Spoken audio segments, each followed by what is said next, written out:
வணக்கம் நண்பர்களே, நாம் இன்னைக்கு இந்த வீடியோவில் என்ன ஒரு முக்கியமான தகவலை பற்றி பார்க்க போகிறோம் அப்படின்னு சொல்லிட்டு பார்த்தீங்கன்னா, தாவேகா தலைவர் விஜய் 107 இடங்களை பெற்றுட்டு இன்னைக்கு தமிழகத்தோட முதல்வராக பதவியேற்க போகிறாரு. ஆனால் அதில் இன்னமும் இழுபறி அப்படிங்கிறது நீடிச்சுக்கிட்டு தான் வருது. இந்த ஒரு முக்கியமான சந்தர்ப்பத்தில் மனைவியாக அவங்களுடைய பின்னாடி, அதாவது ஒரு நல்ல மனைவியாக அவங்களுடைய பின்னாடி தாவேகா தலைவர் விஜயோட மனைவியான சங்கீதா இருக்காங்க அப்படிங்கிற விஷயம் தாவேகாவோட தொண்டர்கள் மட்டும் இல்லாமல் விஜயோட ரசிகர்களுக்கு பெரிய ஆறுதலாக இருக்குது.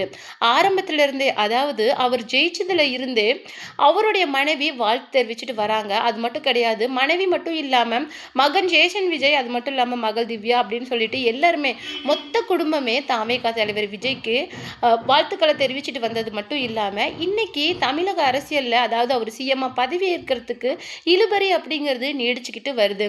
அதற்காக அவருடைய மனைவியான சங்கீதா என்ன சொல்லியிருக்காங்க அப்படிங்கிறத பற்றி தான் நாம் இந்த வீடியோவில் டீட்டெயிலாக பார்க்க போகிறோம். வீடியோக்குள்ளே போகிறதுக்கு முன்னாடி நீங்கள் நம்ம சேனலுக்கு புதியவராக இருந்தால் மறக்காமல் சிபி ட்ரெண்டிங்கை சப்ஸ்கிரைப் பண்ணி ஃபாலோ பண்ணிக்கோங்க. வாங்க வீடியோக்குள்ளே போகலாம்.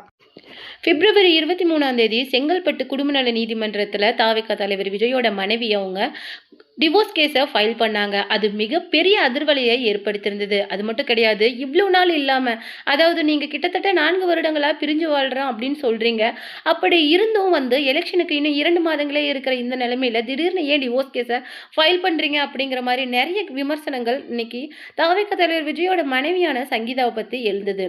அப்படி இருந்து கூட அவங்க ஹியரிங் ஏப்ரல் 20 கோர்ட்டில் கொடுத்தோம். அந்த ஹியரிங்க்கு 2 பேருமே அப்பியர் ஆகலை. அதில் இருந்தே மேபி குடும்பத்துக்குள்ள சுமூகமான பேச்சுவார்த்தை அப்படிங்கிறது போயிட்டு இருக்கு அப்படிங்கிற மாதிரி இருந்தது. அது பிரதிபலிக்கிற விதமா அவர் ஜெயிச்ச அப்புறமே, அதாவது அவர் லீடிங் வரும்போதே அவருடைய மனைவியான சங்கீதா விஜய் வாழ்த்துக்களை தெரிவிச்சிருந்தாங்க. அவங்க மட்டும் கிடையாது, அவருடைய மகன் மற்றும் மகள் 2 பேருமே அவருக்கு வாழ்த்துக்களை தெரிவிச்சிட்டு வந்தாங்க.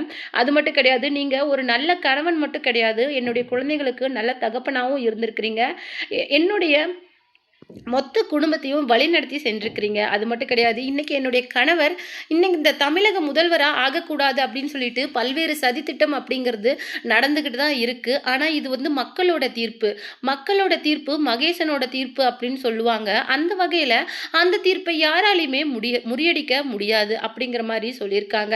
அது மட்டும் கிடையாது, இந்த முடிவை மக்கள் இப்போ கிடையாது எப்போவோ எடுத்திருக்கிறாங்க. இதை இப்போ நடைமுறைப்படுத்தியிருக்காங்க அப்படின்னே சொல்லலாம். அந்த வகையில் அந்த முடிவை எதிர்த்து யாராலையும் எதுவும் பண்ண முடியாது. அது மத்திய அரசா இருந்தாலும் சரி, மாநில அரசா இருந்தாலும் சரி, கண்டிப்பா என்னுடைய கணவர் சிஎம்மா ஆகிறது உறுதி அப்படிங்கிற மாதிரி சொல்லியிருக்காங்க. ஆனால் அது அவங்க ஒரு அஃபிஷியலாக ஒரு மீடியா ப்ரெஸ் மீட்க்கு கொடுத்துருந்தா இன்னும் நல்லா இருந்திருக்கும் அப்படிங்கிற மாதிரி சொல்லப்படுது. நீங்கள் இதை பற்றி என்ன நினைக்கிறீங்க அப்படிங்கிற உங்களுடைய கருத்தை மறக்காமல் நம்ம கமெண்ட் பாக்ஸில் கொடுத்துருங்க.